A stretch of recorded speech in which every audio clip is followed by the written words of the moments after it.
안녕하세요. 앞선 SK스퀘어 매매로 30만원이라는 큰 손실을 보고 멘탈이 나가서 네오위즈 내동 매매를 시작합니다. 양봉의 매수는 금지인데 그냥 무시하고 매수부터 하고 보죠. 그것도 큰 금액으로 들어갑니다. 손실을 보고 흥분한 상태다? 일단 매매를 접고 나중에 생각해야 합니다. 손실을 보고 화가 난 상태다? 일단 쉬어야 합니다. 네오위즈는 아침 9시부터 급격하게 올라온 상태입니다. 이렇게 급격하게 올라온 다음에 내가 먹을 자리가 있을까요? 게다가 급등한 상태에서는 더더욱 먹을 자리가 있을까요? 고점일 가능성이 높습니다. 양봉에 매수하지만 않아도 큰 손실을 막을 수 있습니다. 큰 손실이 나는 대부분의 경우는 급등 추격 매수하기 때문입니다. 횡보하거나 조정할 때 매수하면 급락할 위험이 적습니다. 하지만 급등할 때 매수하면 급락할 위험이 많습니다. 이미 가격이 가파르게 상승한 뒤에 매수하는 것이기 때문이죠. 네오위즈는 일봉 차트도 마음에 들지 않았습니다. 하지만 일단 매매해서 복구해야 하니까 지르고 본 것이죠. 이런 심리 상태가 가장 위험합니다.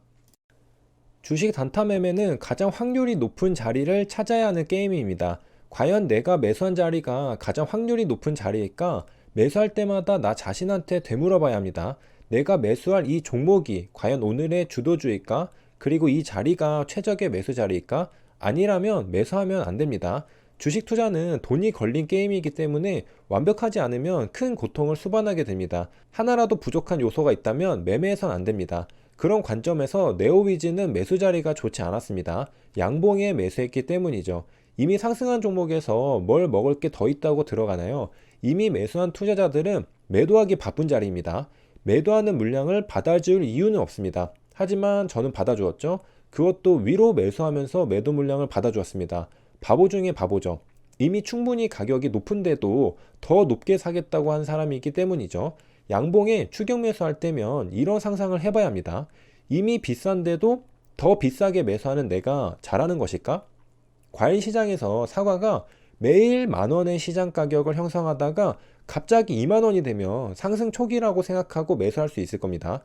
그런 사과의 가격이 이제는 추세를 타고 하루가 다르게 매일 10,000원씩 가격이 상승하면서 20,000원, 30,000원, 40,000원 가격이 천정부지로 상승하고 있다고 해보면요.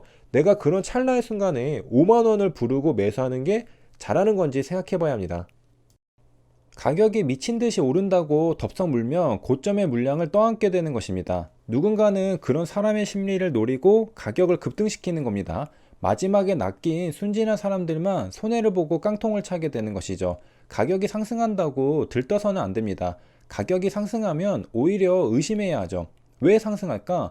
물량을 팔아먹기 위해서 상승시키는 것은 아닐까? 내가 저기서 매수하면 수익을 볼 여지가 있을까? 항상 의심하고 의심해서 더 이상 의심의 여지가 없을 때 매수해야 합니다.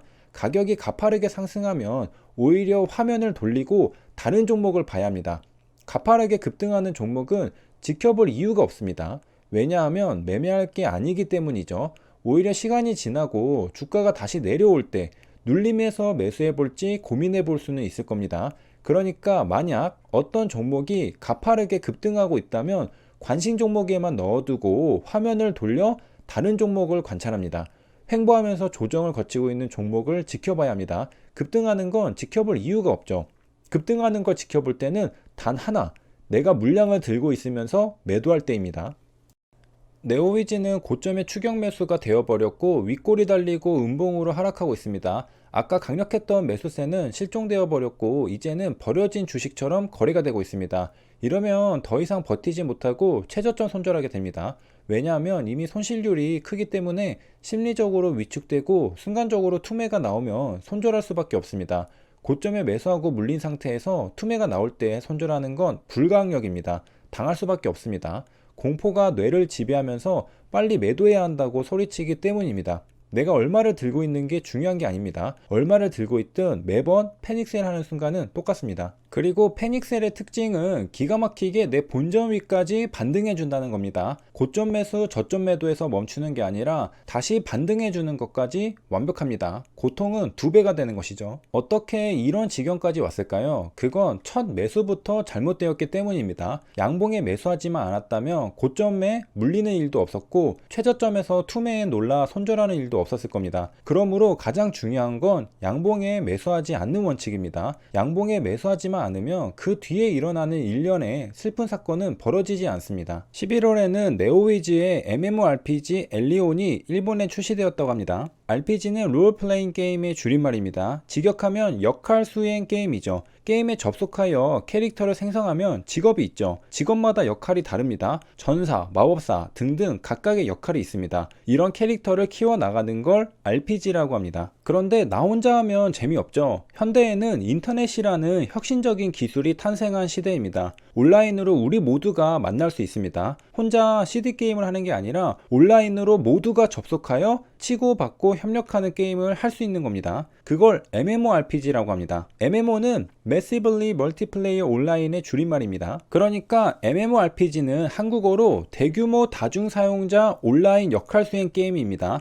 다중 접속 역할 수행 게임이라고도 할 수 있고 대규모 다중 접속자 온라인 역할 수행 게임이라고 할 수도 있습니다. 여러 명의 플레이어가 동시에 접속해서 RPG 게임을 하는 걸 MMORPG라고 하는 것입니다. 여러 사람이 모여서 온라인 게임을 하다 보니 MMORPG의 매력도 여기에서 나옵니다. 여러 사람이 함께 플레이하는 것에서 MMORPG의 매력이 나오는 것이죠. 좋은 장비를 통한 자기 과시, 세계 내에서의 명성을 통한 자기 만족, 협력 플레이에서 나오는 성취감, 특정 세력, 국가, 길드에 대한 소속감 등이 있습니다. 그리고 롤플레잉 게임답게 내가 선택한 캐릭터를 연기하면서 다른 사람이 되어보는 즐거움을 느끼는 경우도 있습니다. 네오위즈는 이번에 일본에서 MMORPG 엘리온을 출시했다고 하고요. 네오위즈의 최대 주주는 네오위즈 홀딩스입니다. 지분율은 30.75%입니다. 차트를 보면 네오위즈는 아직 박스권 안에 주가가 있는데요. 네오위즈 홀딩스는 박스권을 벗어나 우상향 추세를 타고 있습니다. 네오위즈는 고양이와 스프라는 힐링 방치형 게임을 만들었습니다. 글로벌 누적 다운로드는 570만을 넘었다고 합니다. 일 이용자 수는 120만을 돌파했고요. 게임주를 공부하다 보면 DAU라는 단어를 많이 보게 됩니다. Daily Active User라고 해서